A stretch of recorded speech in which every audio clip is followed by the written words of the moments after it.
அனைவருக்கும் வணக்கம். இந்த பதிவில் நம்ம யுக மாற்றம் பற்றி பார்க்க போகிறோம்.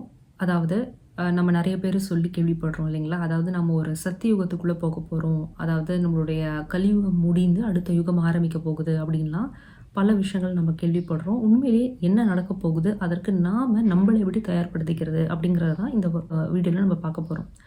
என்னுடைய போன பதிவில் பார்த்தீங்கன்னா, நான் ஆன்மீக பரிணாம வளர்ச்சியில் இருக்கக்கூடிய அந்த டிஃப்ரெண்ட் டென்சிட்டிஸ் ஆஃப் கான்ஷியஸ்னஸை பற்றி நான் பேசியிருக்கேன்.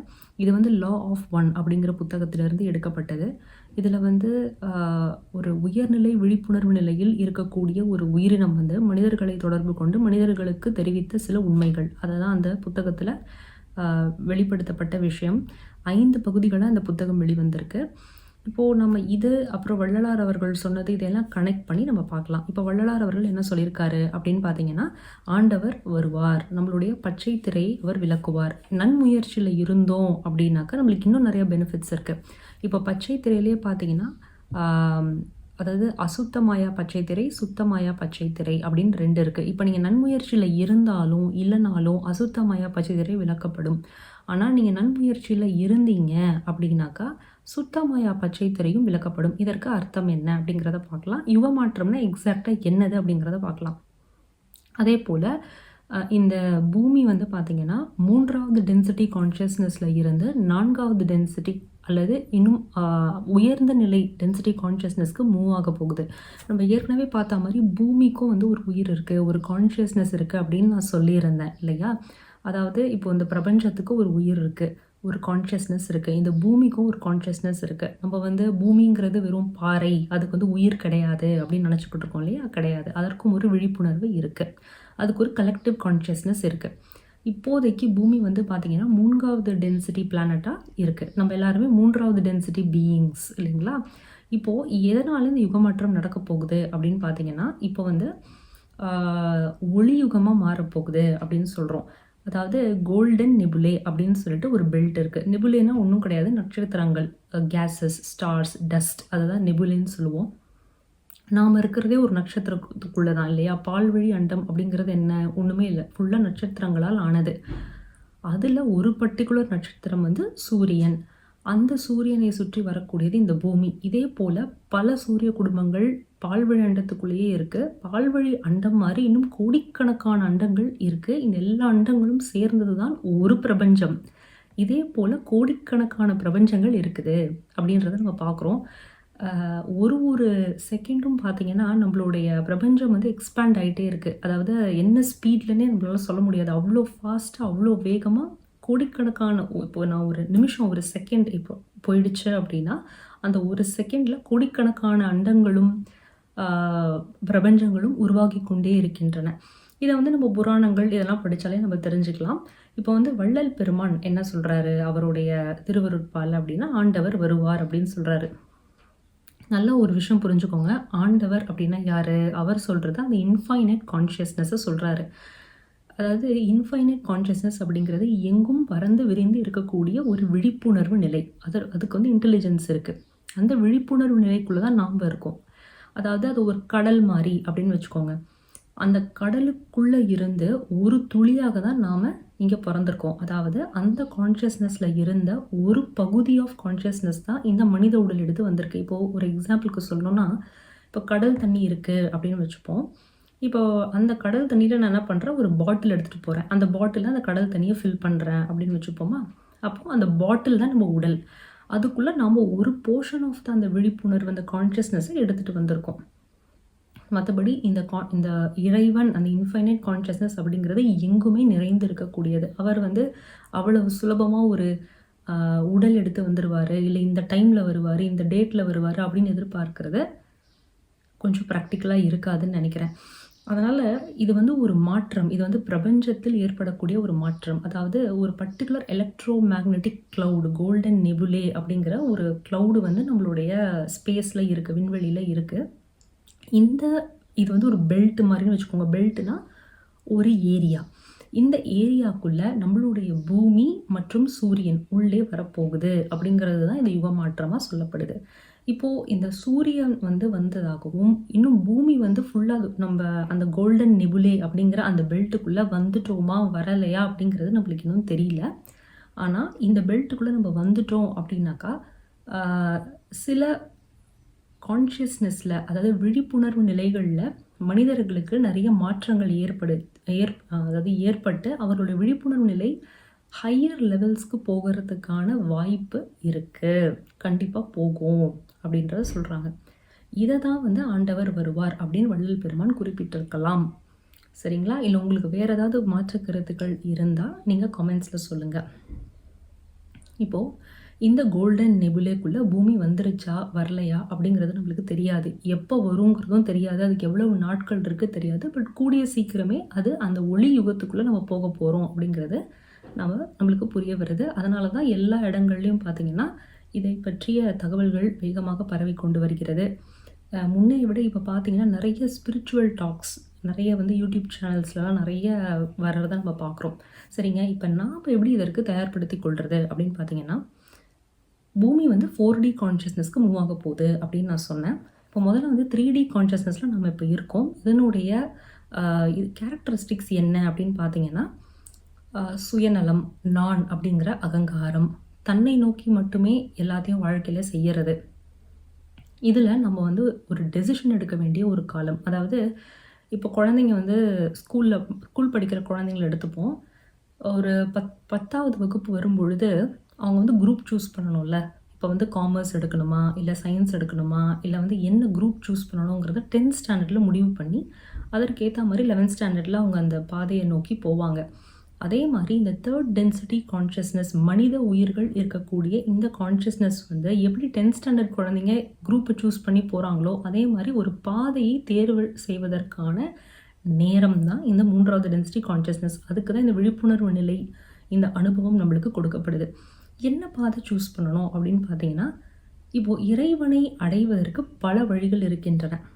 சரிங்களா? இப்போ நம்ம மேஜரான 2 வழி எடுத்துப்போம். ஒன்று சர்வீஸ் டு அதர்ஸ், இன்னொன்று சர்வீஸ் டு செல்ஃப் அப்படின்னு 2 பாதைகள் இருக்கிறதாகவும், இந்த 2 பாதையில் ஒரு பாதையை அந்த உயிரினம் தேர்ந்தெடுத்து பயணிக்க வேண்டும் அப்படிங்கிறது தான் 3வது டென்சிட்டி கான்ஷியஸ்னஸில் பண்ணணும் அப்படிங்கிற ஒரு விஷயத்தை லா ஆஃப் ஒன் புக்கில் சொல்கிறாங்க. அதாவது அப்படின்னா என்னதுங்க அப்படின்னு கேட்டிங்கன்னா, சர்வீஸ் டு செல்ஃப் அப்படின்னா, அதாவது அந்த பவர் வேணும், அந்த பணம் வேணும், அதிகாரம் வேணும், எனக்கு கீழே எல்லாரும் வாழணும், நான் தான் எல்லோரையும் டாமினேட் பண்ணணும், நான் தான் ஒரு சென்டர் ஆஃப் அட்ராக்ஷனாக இருக்கணும் அப்படின்றத நோக்கி போகிறது தான் சர்வீஸ் டு செல்ஃப். தன்னை மட்டுமே நோக்கி போகுது. அது சுயநலவாதி அப்படின்னு சொல்லலாம். வாழ்க்கையில் நாம் செய்யக்கூடிய எல்லா செயல்களுமே நம்மை மட்டுமே பிரதானமாக, நான் அப்படிங்கிறத மட்டுமே பிரதானமாக வைத்து செய்யக்கூடியது. இன்னொன்று வந்து சர்வீஸ் டு அதர்ஸ். இதில் வந்து பார்த்திங்கன்னா, ஒவ்வொரு நிமிடமும் இன்னொரு உயிருக்கு என்ன செய்யலாம், இன்னொரு உயிர் நல்லா இருக்கிறதுக்கு என்ன பண்ணலாம் அப்படிங்கிறது தான் சர்வீஸ் டு அதர்ஸ். இது 2ல் நம்ம ஏதாவது ஒரு பாதையை சூஸ் பண்ணியே ஆகணும். அதுதான் நம்ம அடுத்த டென்சிட்டி கான்ஷியஸ்னஸான 4th டென்சிட்டிக்கு போகக்கூடிய ஒரு படிநிலை. இப்போ வந்து சர்வீஸ் டு அதர்ஸ் அப்படின்னு நான் சொல்லும் பொழுது, இதை நான் செஞ்சேன்னா எனக்கு புண்ணியம் வரும், எனக்கு நல்லது நடக்கும் அப்படின்னா திரும்பவும் நீங்கள் அதில் சுயநலமாக தான் போகிறீங்க. அந்த உயிர் நல்லா இருக்கணும் அப்படின்னு மட்டும் நினச்சி செய்கிறது தான் சர்வீஸ் டு அதர்ஸ். நீங்கள் வந்து எந்த விதமான எதிர்பார்ப்புகளும் வைத்துக்கொள்ளக்கூடாது. எதிர்பார்ப்பு வைத்து தான தர்மங்கள் செய்கிறது, உதவி செய்கிறது, இல்லை சோஷியல் சர்வீஸ், சேரிட்டி இதெல்லாம் செய்யக்கூடாது. ஒரு உயிருக்கு நீங்கள் பசியார வைக்கிறீங்க அப்படின்னா ஓகே, அந்த உயிர் வந்து மன திருப்தியோடு சாப்பிட்டுதா, அதற்கு வயிறு நிரம்பிச்சா அப்படின்னு அந்த உயிருடைய நலன் கருதி தான் நீங்கள் செய்யணுமே தவிர, இதை நான் செய்தால் எனக்கு நன்மை நடக்கும் அப்படின்னு நினச்சி அதை நீங்கள் செய்யக்கூடாது. அதுவும் வந்து சர்வீஸ் டு செல்ஃபில் தான் வரும். சரிங்க, இப்போ 2 பாதையுமே சூஸ் பண்ணலான்னு சொல்கிறீங்க, நாங்கள் ஏன் சர்வீஸ் டு செல்ஃப் சூஸ் பண்ணக்கூடாது அப்படின்னு நீங்கள் எல்லோரும் கேட்பீங்க. இப்போது இந்த ரா அப்படிங்கிற அந்த 6வது டென்சிட்டி கான்ஷியஸ்னஸில் இருக்கக்கூடிய அந்த ஒரு உயிரினம் வந்து என்ன சொல்லுது அப்படின்னா, சர்வீஸ் டு செல்ஃப் அப்படிங்கிறது negative polarity, service to others அப்படிங்கிறது பாசிட்டிவ் பொலாரிட்டி அப்படின்னு சொல்லுது. 2மே வந்து இறைவனை நோக்கி செல்லக்கூடிய ஒரு பாதை, ஆனால் வேறு வேறு பாதைகள். இப்போது எது வந்து நல்லது அப்படின்னு பார்த்தீங்கன்னா, நல்லதுன்னு சொல்கிறத விட எதில் வந்து வலியும் வேதனையும் குறைவுன்னு பார்த்தீங்கன்னா சர்வீஸ் டு அதர்ஸில் தான் அப்படின்னு ரா சொல்லுது. ஏன் அப்படின்னு நம்ம பார்க்கலாம். இப்போ நீங்கள் சர்வீஸ் டு செல்ஃப் அந்த பாதையை நீங்கள் சூஸ் பண்ணுறீங்கன்னு வச்சுப்போமே. இப்போ கரண்ட்டாக முக்கால்வாசி நம்ம எல்லாருமே அப்படி தான் வாழ்ந்துக்கிட்டு இருக்கோம். என்னோடய குடும்பம் நல்லா இருக்கணும். இப்போது ஒரு சொத்து சேர்த்து வைக்கிறீங்க, இல்ல என்னோட குழந்தை வந்து நல்லா இருக்கணும்னு நெனச்சு ஒரு விஷயம் பண்றீங்க. ஏன் பண்றீங்க? அந்த குழந்தை திரும்ப உங்கள காப்பாத்தணும் அப்படிங்கிறதுக்காக பண்றீங்கல்ல. இப்படி எல்லாமே நம்மள சுத்தி நம்மள சென்டரா வச்சு தான் நம்ம முக்கால்வாசி எல்லா விஷயங்களுமே நம்ம பண்றோம். இத மாரி நம்ப இந்த பாதைய நம்ம சூஸ் பண்ணிட்டோம்னு வச்சுக்கோங்களேன், முழுக்க முழுக்க அந்த பாதையில இறங்கிடணும். ஃபுல்லா வந்து டாமினன்ஸ், பவர், அதிகாரம், அந்த மாரி ஒரு அகங்காரம் அதுக்குள்ள போயிருவாங்க. இத நீங்க சூஸ் பண்றதுனால கடவுள எப்படியும் நீங்க ரீச் ஆக தான் போறீங்க. ஆனா கொஞ்சம் கடினமான பாதை. ஏன் அப்படின்னா, ஒரு ஒரு காலகட்டத்தில சப்போஸ் அந்த உயிரினம் வந்து 4வது டென்சிட்டிக்கு போயிடுச்சுன்னு வச்சுப்போமே, அது நெகட்டிவ் பொலாரிட்டி 4வது டென்சிட்டி கான்ஷியஸ்னஸ்க்கு போயிருக்கும். சரிங்களா? அங்க போயிட்டு அது தனிமைப்படுத்தப்படும். அது வந்து ஏன்னா வந்து பவர் டாமினன்ஸ நோக்கி போகுதுல்ல. எல்லாரும் எனக்கு கீழ இருக்கணும். நான் தான் சென்டர் ஆஃப் அட்ராக்ஷனா இருக்கணும். நான் என்பதை பிரதானமாக வைத்து ஒரு உயிர் செயல்படும் பொழுது, கிராஜுவலா யாருமே அவங்க கூட இருக்க மாட்டாங்க. தனிமைப்படுத்தப்படுவாங்க. அப்போ ஒரு ஆழ்ந்த தனிமைக்குள்ள அந்த உயிரினம் சென்றுவிடும். சென்றுவிட்டு அப்புறம் ஓஹோ! நான் வந்து தனித்து இந்த உலகத்துல இயங்க முடியாது. எப்பவுமே ஒற்றுமையாக இருக்கணும். இறைவனை நோக்கி நம்ம போணும். இறைவனோட ஒன்றர கலப்பது தான் நம்மளுடைய மெயினான கோல் அப்படிங்கிறத அந்த ஆழ்ந்த தனிமைக்குள்ள போய் நெறைய போற அந்த வழியில வேற நெறைய கர்ம வினைகள வேற சேர்த்துக்கும். ஏன்னா, அது நெறைய பாவம் பண்ணுதுல்ல. ஏன்னா வந்து எனக்கு பவர் வேணும் அப்படின்னு நெனைக்குது. மத்தவங்கள வந்து ஏறி மிதிக்கணும்னு நெனைக்கிறது. டாமினேஷன் பண்றது.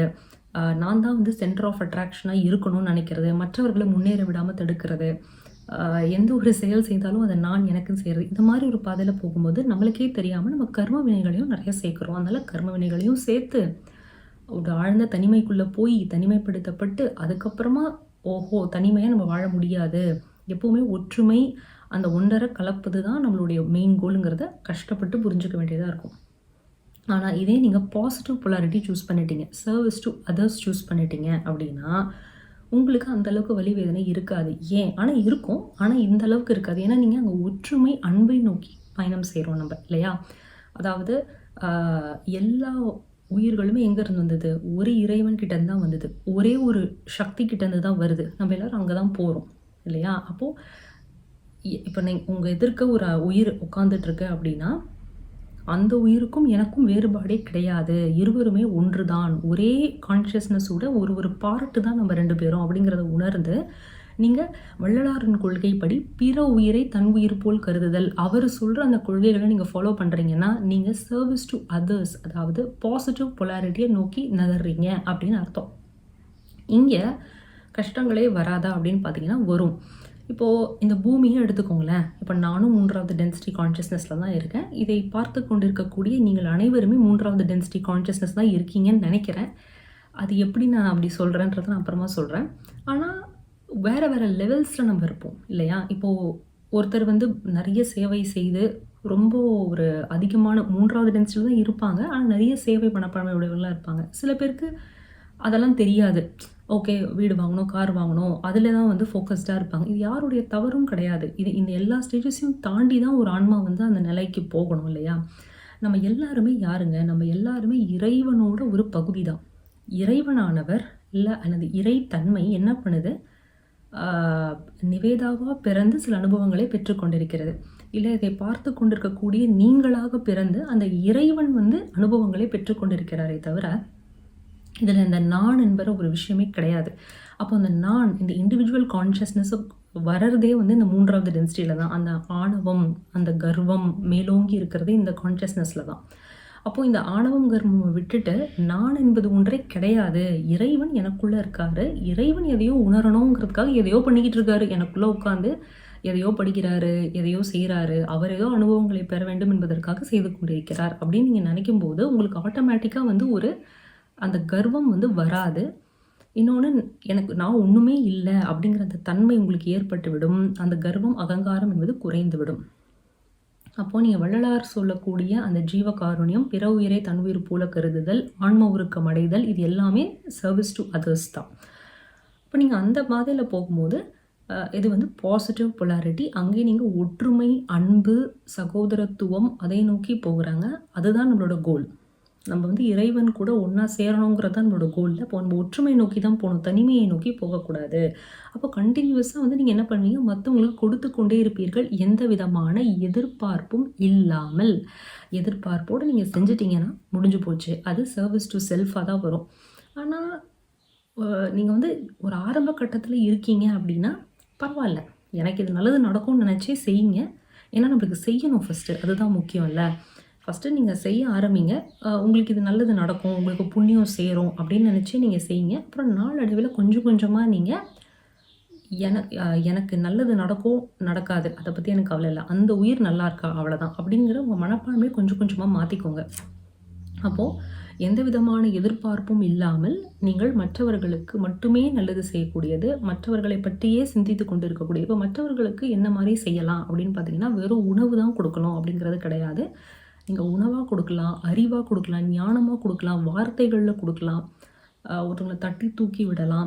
மோட்டிவேஷனலா நீங்க பேசலாம். உங்களுக்கு தெரிந்த நல்ல விஷயங்கள நீங்க மத்தவங்களுக்கு சொல்லலாம். இந்த மாரி பல விதங்கள்ல நீங்க நல்லது செய்யலாம். நல்லது செய்யறதுனா வெறும் வந்து பொருள் ரீதியாக பணம் கொடுப்பது, இல்ல வந்து நீங்க வந்து சாப்பாடு போடுறது, துணி குடுக்குறது, அதுவும் வந்து வருஷத்துல ஒரு நாள் இந்த பிறந்த நாளைக்கு மட்டும் பண்ணுவாங்க பார்த்துருக்கீங்களா? அந்த அ ஆர்ஃபனேஜ்க்கு போயி சாப்பாடு போடுவாங்க. போட்டுட்டு அந்த ஆர்ஃபனேஜ் இருக்க குழந்தைங்கலாம் வந்து தேங்க்ஸ் சொல்லுவாங்க. யாரோட பர்த்டேவோ அவங்களோட பேர மென்ஷன் பண்ணி இதெல்லாம் செய்யாதீங்க.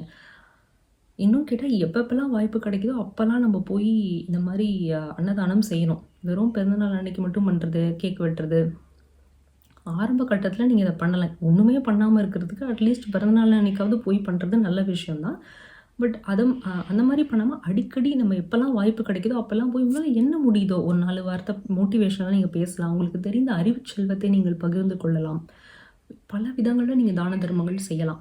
அதேபோல அந்த அன்னதானம் செஞ்சுட்டு, தயவு செஞ்சு அவங்க வந்து உங்களுடைய பேர சொல்லி வாழ்த்தணும் அப்படிங்கிறது கிடையாது. ஆட்டோமேட்டிக்கா இறைவனே உங்கள வாழ்த்தி விட்டார். அவ்வளோதான். என்னைக்கு நீங்க இன்னொரு உயிர் நல்லா இருக்கணும்னு நெனச்சு ஒரு விஷயத்த செய்றீங்களோ, அப்பவே உங்களுக்கு இறைவனுடைய பரிபூரணமான அருள் கிடைத்து விடுகிறது. இத வாயால ஒருத்தர் வந்து, இன்னாருக்கு பிறந்த நாள், அவங்க எங்களுக்காக அன்னதானம் பண்ணியிருக்காங்க, வாழ்த்துக்கள்னு அந்த குழந்தைங்க சொல்லணும்னு அவசியமே கிடையாது. அதனால இந்த மாரி சின்ன சின்ன விஷயங்கள்லாம் லைஃப்ல பண்ணுங்க. இது வந்து உங்களுக்கு 4D கான்ஷியஸ்னஸ்க்கு மூவ் ஆகுறதுக்கு ஹெல்ப் பண்ணும். இப்போ உடனே மூவ் ஆயிட முடியுமா அப்படின்னு கேட்டிங்கன்னா கிடையாது. ஒரு கான்ஷியஸ்னஸ்க்கும் ஒரு கால அவகாசம் இருக்கு. இப்போ 3வது டென்சிட்டி கான்ஷியஸ்னஸ்க்கு 75,000 வருடங்கள் அப்படின்னு குறிப்பிடப்பட்டிருக்கு. அதேபோல 4வது டென்சிட்டி கான்ஷியஸ்னஸ்க்குன்னு ஒரு டைம் இருக்கு. இவ்வளோ மில்லியன் இயர்ஸ் அப்படின்னு இருக்கு. அந்த அந்த டைம் பீரியடுக்குள்ள அந்த ஆன்மா வந்து அடுத்த லெவலுக்கு ப்ரோக்ரஸ் ஆகணும். ஆகல அப்படின்னா என்ன ஆகும்னா, திரும்பவும் அது 3வது டென்சிட்டிக்குள்ளேயே தள்ளப்பட்டு, திரும்பவும் சில பாடங்களை அது கற்றுக்கொண்டு அப்புறம் வர வேண்டியதா இருக்கும். இப்போ இத மாரி எக்ஸாம்பிள் ஏதாவது இருக்காங்க? இந்த மாரி நடந்திருக்கான்னு கேட்டீங்கன்னா, நடந்திருக்கு. லா ஆஃப் ஒன்லயே மென்ஷன் ஆயிருக்கு. ஓரியான் ஸ்டார் கிளஸ்டர் அப்படின்னு ஒரு நட்சத்திர குடும்பம் இருக்கு. அதுல இருக்கக்கூடிய ஓரியான் பீயிங்ஸ் அவங்கலாம் எப்படி இருப்பாங்களாமா, அவங்க வந்து கொஞ்சம் உயரமா இருப்பாங்களாம். மனிதர்கள் மாரி இருக்க மாட்டாங்க. அதேபோல அவர்களுக்கு ஒரு லேசான உடல், ரொம்ப திடமான உடல் இருக்காது. ஏன்னா, அவங்க அடுத்த டென்சிட்டிக்கு போயிட்டாங்க. ஆனா, அவங்க நெகட்டிவ் பொலாரிட்டிய சூஸ் பண்ணியிருக்காங்க. அதாவது service to self, power, dominance, அதிகாரம், ஆணவம் அந்த பாதையை நோக்கி போனதுனால என்ன ஆயிட்டாங்க அப்படின்னா, அவர்கள் மறுபடியும் 3வது டென்சிட்டிக்கு தள்ளப்பட்டு விட்டார்கள். இது ஒரு எக்ஸாம்பிள். எப்படி வந்து நம்ம 4த் டென்சிட்டி நெகட்டிவ் பொலாரிட்டிய சூஸ் பண்ணி, அதனுடைய உச்சத்துக்கு போயிட்டோம் அப்படின்னா, நம்ம இப்படிதான் திரும்ப 3 டென்சிட்டிக்குள்ளேயே விழுந்து, திரும்ப அந்த பாடங்கள கத்துக்கிட்டு நம்ம வர வேண்டியதா இருக்கும். அதே மாரி பாசிட்டிவ் பொலாரிட்டி சூஸ் பண்ணவங்களும் நெறைய ஸ்டார் ஃபேமிலி, நெறைய ஸ்டார் கிளஸ்டர்ஸ்ல இன்னும் வாழ்ந்துகிட்டு இருக்காங்க. இப்போ 4வது டென்சிட்டிக்கு அப்படியே டக்குன்னுலாம் போயிட முடியுமானா கிடையாது. நான் சொல்றது வந்து முயற்சியில் இருப்பது. வள்ளலார் அவர்கள் சொன்னபடி. இப்போ 3வது டென்சிட்டிலேயே பார்த்தீங்கன்னா, நெறைய லெவல்ஸ் இருக்கு. இப்போ நான் ஒரு லெவல்ல இருக்கலாம், நீங்க ஒரு லெவல்ல இருக்கலாம். எல்லாமே வந்து அந்த பக்குவம், அந்த மனம் வந்து எந்த அளவுக்கு பக்குவப்பட்டிருக்கு, எந்த அளவுக்கு நீங்க சர்வீஸ் டூ அதர்ஸ நோக்கி மூவ் பண்ணியிருக்கீங்க. உங்க வாழ்க்கையினுடைய ஒவ்வொரு நொடியிலயும் உங்ககிட்ட வந்து ஒரு நாளைக்கு நீங்க ஒரு 10 பேர்கிட்ட பேசுறீங்கன்னு வச்சுப்போம். அந்த 10 பேருக்கும் நம்ம என்ன குடுக்க முடியும் அப்படிங்கிறத யோசிங்க. என்ன எடுக்க முடியுங்கிறத யோசிக்காதீங்க. இப்படி கொடுக்குற தன்மையிலே நீங்க இருக்கும்போது, ஆட்டோமேட்டிக்கா நீங்க ஈஸியா 4த் டென்சிட்டிக்கு மூவ் ஆகலாம். இப்போ நீங்க இந்த நன்முயற்சியில இருக்கும் பொழுது, உங்களுக்கு நம்மளுடைய பூமியானது அந்த கோல்டன் நெபுலா அப்படிங்கிற பெல்ட்டுக்குள்ள மூவ் ஆகும்போது, நீங்க நன்முயற்சியில இருக்கிறதுனால ரொம்ப ஈஸியா உங்களுக்கு வள்ளலார் சொன்னது போல பச்சை திரை, அதாவது அசுத்தமய, சுத்தமய 2மே நீங்கிறதுக்கான வாய்ப்பு இருக்கு. அவர் அவருடைய மொழியில சொல்லியிருக்காரு. இன்னும் கேட்டா, நீங்க இன்னும் நன்முயற்சியில இருந்து, இந்த மாரி அ அ சேவைகள்ல ஈடுபட்டு, ஒரு அட்லீஸ்ட் உங்களோட வாழ்க்கையில வந்து ஒரு 50%க்கு மேல நீங்க மத்தவங்களுக்காக மட்டுமே வாழ்றீங்க அப்படின்னா, அந்த கோல நீங்க ரீச் பண்ணிட்டீங்க அப்படின்னா, ஈஸியாக நீங்கள் 4வது டென்சிட்டியிலிருந்து 5வது டென்சிட்டிக்கு ஈஸியாக போக முடியும். இது ஒரு அரிய வாய்ப்பு. நீங்கள் நன்முயற்சியில் இல்லை, ரொம்ப ஒரு நார்மலான பர்சனாக தான் இருக்கீங்க அப்படின்னா, அகெயின் உங்கள் முயற்சியை பொறுத்து தான் இருக்குது. நீங்கள் இன்னும் சில பாடங்களை கற்றுக்க வேண்டியது இருக்குது. நீங்கள் ரொம்ப சுயநலமாக இருக்கீங்க, இல்லைனா வந்து சில பேர் இருப்பாங்களே நார்சிசிஸ்டாக இருப்பாங்க. என் குடும்பம், நாங்கள் 4 பேர் அவ்வளோதான், நாங்கள் 2 பேர் அவ்வளோதான், அந்த மாதிரிலாம் இருப்பாங்க இல்லையா?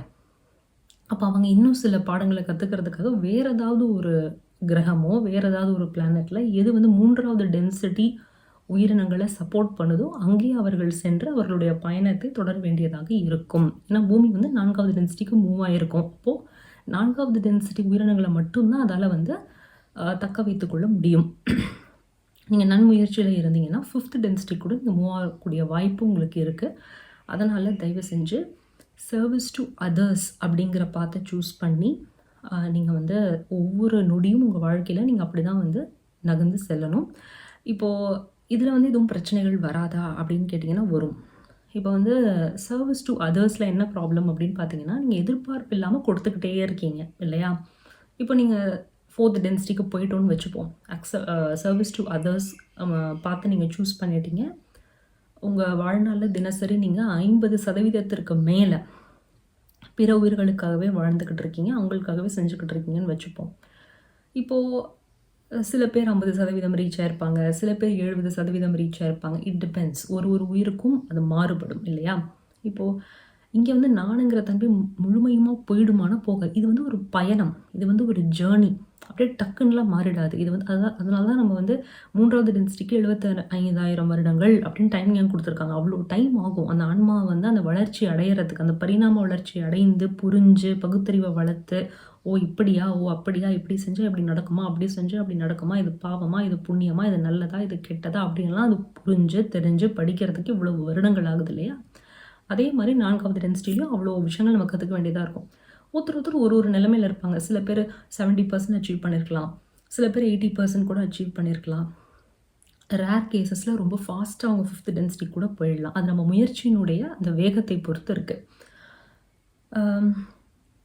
இப்போது நீங்கள் வந்து அந்த சர்வீஸ் டு அதர்ஸ் அப்படிங்கிற அந்த பாத்துக்கு போயிட்டு என்ன பண்ணுறீங்க, ஒரு பாயிண்டில் உங்களுக்கு எல்லாருக்கும் கிடையாது, அந்த சலனம் ஏற்படலாம். என்னடா இது, நான் மற்றவங்களுக்கு எந்த எதிர்பார்ப்பும் இல்லாமல் கொடுத்துக்கிட்டே இருக்கேன், ஆனால் எனக்கு எதுவுமே பதிலுக்கு கிடைக்க மாட்டேங்குதே அப்படிங்கிற ஒரு சலனம், ஒரு வருத்தம் வரலாம். ஏன்னா ஒரு டயர்ட்னஸ் வரும்ல. இப்போது ஒரு குடும்பத்தில் கூட நீங்கள் ஒரு குடும்பத்தில் பெரியவங்க, நீங்கள் எல்லாரையும் வளர்த்துருக்கீங்க, படிச்சிருக்கீங்க, படிக்க வச்சுருக்கீங்க, கல்யாணம் பண்ணி வச்சுருக்கீங்க, எல்லாமே பண்ணியிருக்கீங்கன்னு வச்சுக்கோமே. ஒரு பாயிண்ட் உங்களுக்கு அந்த ஒரு எக்ஸாஷன், ஒரு டயர்ட்னஸ் வருதுல்ல. சரி நான் இவ்வளோ பண்ணேன், பட் எனக்கு எதுவுமே அவங்கக்கிட்டேருந்து எனக்கு எதுவுமே கிடைக்கலையே அப்படிங்கிற அந்த ஒரு எண்ணம் வரும். அது தவறு கிடையாது. அதுவும் வந்து நம்மளுடைய அந்த புரிதல், நம்ம அதுவும் நம்ம கற்றுக்கணும். நம்ம கற்றுக்கிறதுக்காக தான் அந்த ஃபீலிங்கும் நம்மளுக்கு வருது. ஓகே, அந்த மாதிரி அவங்க நம்மளுக்கு கொடுக்கலனாலும் நம்ம அதை செய்யணும். இப்போ இறைவன் எடுத்துக்கோங்களேன். இறைவனுக்கு நீங்கள் என்ன செய்ய முடியும்? நீங்கள் டெய்லி உங்கள் வீட்டில் நெய்வேத்தியம் பண்ணி வைக்கிறீங்க, அது இறைவன் என்ன சாப்பிட போகிறாரா? இல்லை நீங்கள் கோயிலுக்கு போய் பூவெல்லாம் அர்ச்சனை பண்ணுறீங்க, அந்த பூவெல்லாம் இறைவனுக்கு போதுமா, பத்துமா? இறைவனுக்கு முதல்ல பிரசாதமோ பூவோ கொடுக்க முடியுமா? அது ஒரு ஆற்றல் நிலை, அது ஒரு இன்ஃபைனைட் கான்ஷியஸ்னஸ். அவருக்கெல்லாம் வந்து மனிதனாக இருக்கக்கூடிய இந்த சிற்றறிவு பெற்ற நாம் எந்த விதத்துலையுமே அவரை நம்ம சாட்டிஸ்ஃபை பண்ணவோ அவருக்கு வேண்டியதை கொடுக்கவோ முடியாது. ஆனால் இறைவன் அதெல்லாம் எதிர்பார்க்குறாரா? எதிர்பார்க்கல. நம்மளுக்கு வந்து உணவு கொடுத்துருக்காரு, இந்த அற்புதமான சூழ்நிலை கொடுத்துருக்காரு, நம்மளோட என்டர்டெயின்மெண்ட்டுக்காக நிறைய பொருட்களை படைச்சிருக்காரு. அவர் என்ன நம்மகிட்ட ஏதாவது எதிர்பார்க்குறாரா? அவர் நம்மகிட்ட எதிர்பார்த்தா நம்மளாம் என்ன ஆகும்? சூரியன் எடுத்துக்கோங்க, நல்லவனுக்கும் சூரிய வெளிச்சம் கொடுக்குது, கெட்டவனுக்கும் கொடுக்குது. ஜெயிலில் கைதியாக இருக்கவனுக்கும் சூரியன் வந்து வெளிச்சம், நீ வந்து ஜெயிலில் கைதியாக இருக்க, நான் உனக்கு அதனால் உன் மேலே மட்டும் என்னுடைய வெளிச்சம் படாது அப்படின்னு சொல்லுதா? அப்போது நம்மளும் வந்து சூரியன் மாதிரி தான் இருக்கணும். இப்போது செடி கொடி எடுத்துக்கோங்க, எந்த ஒரு உரிமையில் போய் நம்ம ஒரு செடியில் ஆப்பிளை பறித்து திங்கிறோம், அது எவ்வளோ கஷ்டப்பட்டு சூரியன் ஒளியை எடுத்து தண்ணியை எடுத்து தானே ப்ரிப்பேர் பண்ணி அந்த ஆப்பிளை உருவாக்குது. அதுக்கு எவ்வளோ எஃபர்ட் தேவைப்படும். ஆனால் நம்ம என்ன பண்ணுறோம், ஜாலியாக போய் அந்த ஆப்பிளை பறித்து சாப்பிட்றோம், கேரட்டை பறித்து சாப்பிட்றோம், பூக்களை பறிக்கிறோம், பழங்களை பறிக்கிறோம், தானியங்கள் எடுத்து சாப்பிட்றோம். அந்த செடிக்கு நம்ம என்ன கைமாறு பண்ணுறோம்? செடியிலேருந்து எடுத்து சாப்பிட்றோம், அவ்வளோதான். அதனுடைய உழைப்புக்கு நம்ம ஈடாக ஏதாவது தர முடியுமானா தர முடியாது. அப்போ அதனுடைய பிறப்பே அப்படி தான், மற்றவர்களுக்கு கொடுத்துக்கிட்டே இருக்கணுங்கிறது அதனுடைய பிறப்பு. அப்போ இந்த சூரியன், இறைவன், இந்த எக்ஸாம்பிளாக நீங்கள் பாருங்கள். அப்போது எப்போல்லாம் அந்த சலனம் ஏற்படுதோ, நான் இவ்வளோ செஞ்சனே, ஆனால் எனக்கு எதுவும் நடக்கலையே. அப்போ இந்த 4th டென்சிட்டியில் சர்வீஸ் டு அதர்ஸ் அப்படிங்கிறத பார்த்து வந்து நம்ம நோக்கி போகும்பொழுது அந்த மாதிரி சலனமான நிமிடங்கள் வரலாம். அது ரொம்ப காமன் தான். பட் அதை தாண்டி நாம் இந்த மாதிரி எக்ஸாம்பிள்ஸ் எல்லாம் மனசில் வச்சுக்கிட்டு நம்ம we have to move forward அப்படிங்கிறத இந்த லா ஆஃப் ஒன்ல ரா அப்படிங்கிற அந்த உயர்ந்த நிலை விழிப்புணர்வு நிலையில் இருக்கக்கூடிய அந்த உயிர் வந்து நம்மளுக்கு சொல்லுது. அது மட்டும் இல்லாமல் இந்த ரா அப்படிங்கிறது வேற என்ன சொல்லுது அப்படின்னா, அவங்களுடைய ஒரே குறிக்கோள் வந்து இறைவனிடம் சென்று ஒன்றாக கலப்பது மட்டும்தான். அவர்களுக்கு நான் அப்படிங்கிற அந்த ஒரு தன்மை இருக்காது. அவங்க வந்து ஒரு கலெக்டிவ் கான்ஷியஸ்னஸாக தான் இயங்குவாங்க. அவங்களுக்கு ஏற்கனவே திரும்ப என்னுடைய போன பதிவை நீங்கள் போய் பார்த்தீங்கன்னா, கலெக்டிவ் கான்ஷியஸ்னஸ்னால் என்ன, இண்டிவிஜுவல் கான்ஷியஸ்னஸ்னால் என்னங்கிறத நான் சொல்லியிருப்பேன். இப்போ ஃபார் எக்ஸாம்பிள் கான்ஷியஸ்னஸ் அப்படிங்கிறது ஒரு ஆறு போலன்னு நான் சொன்னேன். ஒரு எனர்ஜி அங்கே ஃபுல்லாக ஃப்ளோ ஆகிட்டு இருக்கு. அதுலேருந்து கொஞ்சம் நான் எடுத்து மனிதனாக பிறக்கிறேன், அதில் கொஞ்சம் எடுத்து இன்னொன்று மிருகமாக பிறக்கிறேன். அந்த அந்த கடலில் இருக்கிற அந்த நீர் மாதிரி அந்த கான்ஷியஸ்னஸில் கொஞ்சம் கான்ஷியஸ்னஸ் எடுத்து நான் செடியாக பிறக்கிறேன், கொஞ்சம் எடுத்து நான் மிருகமாக பிறக்கிறேன். இதான் நடக்குது. ஒரு சங்கத்தை சேர்ந்தவர்னு வச்சுப்போம். இப்போ நீங்கள் அந்த சங்கத்தை சேர்ந்தவர், அதில் ஒரு 1000 பேர் மெம்பர்ஸாக இருக்கீங்கன்னா, அந்த 1000 பேரும் வந்து வெறும் அந்த சங்கத்தை எப்படி வந்து முன்னேற்ற பாதையில் எடுத்து செல்வது, இன்னும் பல நல்ல திட்டங்களை எப்படி கொண்டு வரலாம். ப்ளூ கிராஸ்னால் மிருகங்களை பாதுகாக்கிறது இல்லையா? ஸோ அவங்க அதை பற்றியே தான் யோசிப்பாங்க. அவங்க வந்து பர்சனல் லைஃப்பை பற்றி யோசிக்க மாட்டாங்கன்னு வச்சுப்போம். அவங்களுடைய அந்த 1000 பேருடைய குறிக்கோளும் வந்து மிருகங்களை காப்பாற்றுவது, அந்த குறிக்கோளை நோக்கி தான் போகுது இல்லை? அப்போ அந்த 1000 பேருடைய விழிப்புணர்வு நிலையும் ஒரு கோலை நோக்கி தான் போகுது. அப்போ அது கலெக்டிவ் கான்ஷியஸ்னஸ். ரா அப்படிங்கிறது இது போல் ஒரே மாதிரியான சிந்தனைகள் உடைய உயிர்களின் ஒரு கான்ஷியஸ்னஸினுடைய ஒரு சேர்க்கை. இது தனிப்பட்ட ஒரு ஆள் கிடையாது. ராங்கிறது அது வந்து ஒரு கலெக்டிவ் கான்ஷியஸ்னஸ் சோஷியல் காம்ப்ளெக்ஸ். சரிங்களா? ஸோ அதே மாதிரி நெகட்டிவ் பொலாரிட்டியில் வேலை செய்கிறவங்களுக்கு அவங்களுக்கு ஒரு சோஷியல் மெமரி காம்ப்ளெக்ஸ் இருக்கும். இவங்களுக்கு காலம் நேரம் அப்படிங்கிறது கிடையாது. இவங்க 6th டென்சிட்டியில் இருக்காங்க அப்படின்னு நான் சொல்லியிருந்தேன் இல்லையா? இப்போ தான் 4th டென்சிட்டிக்கு போக போகிறோம். ஸோ நீங்கள் வந்து டென்சிட்டி மேலே போக போக 4வது டென்சிட்டி 5வது டென்சிட்டி 6வது போக போக நம்மளுக்கு இந்த ஸ்தூல உடலுக்கான தேவை இருக்காது. இப்போ இந்த ஃபிசிக்கல் பாடி திடமாக இருக்குது இல்லைங்களா? ஸோ இது வந்து ஏன் திடமாக இருக்குது அப்படின்னா, நான் வந்து லோ வைப்ரேஷனில் இருக்கேன். வைப்ரேஷன் என்னென்னா, ஒவ்வொரு அணு நம்ம உடம்புல இருக்குல்ல, இந்த அணு வந்து பார்த்திங்கன்னா லைட்டாக இப்படி அசைஞ்சுக்கிட்டு இருக்கும். இதுக்கு பேர் தான் வைப்ரேஷன். ஒரு செகண்டில் இது எத்தனை வாட்டி அசையுது அப்படிங்கிறது தான் ஃப்ரீக்குவென்சி அப்படின்னு சொல்லுவோம். நம்ம வந்து லோ ஃப்ரீக்குவென்சி, அதாவது நம்மளுடைய மனித உடலில் இருக்கக்கூடிய அணுக்கள் இப்படி தான் சோம்பேறி மாதிரி இப்படி தான் அசைஞ்சுக்கிட்டு இருக்கு. நம்மளால் கண்ணில் பார்க்க முடியுது. வேகமாக அதை ஆடும்பொழுது நம்மளால் கண்ணால் பார்க்க முடியாது. அப்போது ஹையர் டென்சிட்டி பீயிங்ஸ் அவங்களுடைய அணுக்கள் வந்து வேகமான வைப்ரேஷனில் இருக்கிறதுனால நம்மளுடைய கண்களுக்கு அது புலப்படாது. அதனால தான் தேவர்கள், ஏஞ்சல்ஸ் இவங்கெல்லாம் நம்ம கண்ணுக்கு தெரிய மாட்டாங்கன்னு நம்ம சொல்கிறோம். சிம்பிள் எக்ஸாம்பிள் எடுத்துக்கலாம். ஃபேன் இருக்குது, ஃபேன் ஓடிக்கிட்டு இருக்கு. ஃபேன் நின்று இருக்கும்பொழுது அந்த ஃபேனோட பிளேடை நம்மளால் பார்க்க முடியும். ஆனால் ஃபேனை நீங்கள் ஆன் பண்ணி ஒரு ஹை ஸ்பீடில் வச்சுட்டோம் அப்படின்னாக்கா வேகமாக ஓடுற அந்த ஃபேனில் அந்த பிளேடை நம்மளால் பார்க்க முடியுமா? முடியாது. ஏன்னா அது ஹை வைப்ரேஷனில் சுற்றுது. ஸோ இதுதான் காரணம்.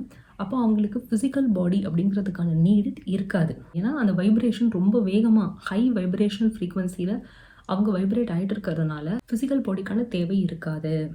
சரிங்களா? ஒரு மாதிரி ஒரு லைட் பாடியாக தான் அவங்க இருப்பாங்க, ஒளி ரூபமாக தான் அவங்க இருப்பாங்க அப்படின்னு சொல்லப்படுது. உயர்நிலை விழிப்புணர்வு நிலைகளில் இருக்கக்கூடிய பீயிங்ஸ் வாழ்ந்துக்கிட்டு தான் இருக்காங்க. அதுக்கு சில உதாரணங்கள்லாம் இந்த புத்தகத்தில் கொடுத்துருக்காங்க. ஒரு எக்ஸாம்பிள் நான் ஓரியான் பீயிங்ஸ் சொன்னேன் இல்லையா? அதே மாதிரி பல நட்சத்திர குடும்பங்களில் பல பீயிங்ஸ் இருக்காங்க. அதே மாதிரி பூமி மாதிரியே இன்னொரு கிரகம் இருக்கிறதுக்கும், இதில் எப்படி நம்ம 3வது டென்சிட்டி கான்ஷியஸ்னஸில் வாழ்ந்துக்கிட்டு இருக்கோமோ அதே மாதிரி 3வது டென்சிட்டி கான்ஷியஸ்னஸில் வேறு மாதிரி ஒரு உயிரினங்கள் வாழ்கிறதுக்கும் அதிகமான வாய்ப்புகள் இருக்குது. ஆனால் நம்மள மாதிரியே கண்ணு மூக்கு காதுலாம் இருக்குமான்னு கேட்டால் சொல்ல முடியாது. அது நம்ம சுற்றுச்சூழலை பொறுத்து இருக்குது. இப்போ பூமிக்குன்னு ஒரு டெம்பரேச்சர், ஒரு சுற்றுச்சூழல் இருக்கு இல்லையா? அதற்கு ஏற்ற மாதிரி தான் நம்மளுக்கு இந்த கண், காது, மூக்கு எல்லாமே இவால்வ் ஆகிருக்கு. இப்போ வேறு ஒரு கிரகமாக இருக்குது அப்படின்னா அந்த சுற்றுச்சூழலுக்கு ஏற்ற மாதிரி 4 கை இருக்கலாம், இல்லை கண்ணே இல்லாமல் இருக்கலாம், இல்லை 2 மூக்கு இருக்கலாம். இந்த மாதிரி வந்து நிறைய பாசிபிலிட்டிஸ், பர்முடேஷன்ஸ் அண்ட் காம்பினேஷன்ஸ் இருக்குது. அதனால் நம்ம மட்டும்தான் உச்சக்கட்ட பரிணாம வளர்ச்சி உச்சக்கட்டம் அப்படின்னு தயவு செஞ்சு நினைக்காதீங்க. அப்படி கிடையாது. பல வெரைட்டிஸ் ஆஃப் உயிரினங்கள் பல கிரகங்களில், பல அண்டங்களில், பல பிரபஞ்சங்களில் வாழ்ந்துக்கிட்டு தான் இருக்காங்க. பதிவு உங்களுக்கு பயனுள்ளதாக இருந்திருக்கும் அப்படின்னு நான் நம்புகிறேன். மீண்டும் அடுத்த பதிவில் இன்னும் சுவாரஸ்யமான முக்கியமான தகவல்களோடு உங்களை சந்திக்கிறேன். நன்றி, வணக்கம், வாழ்க வளமுடன்.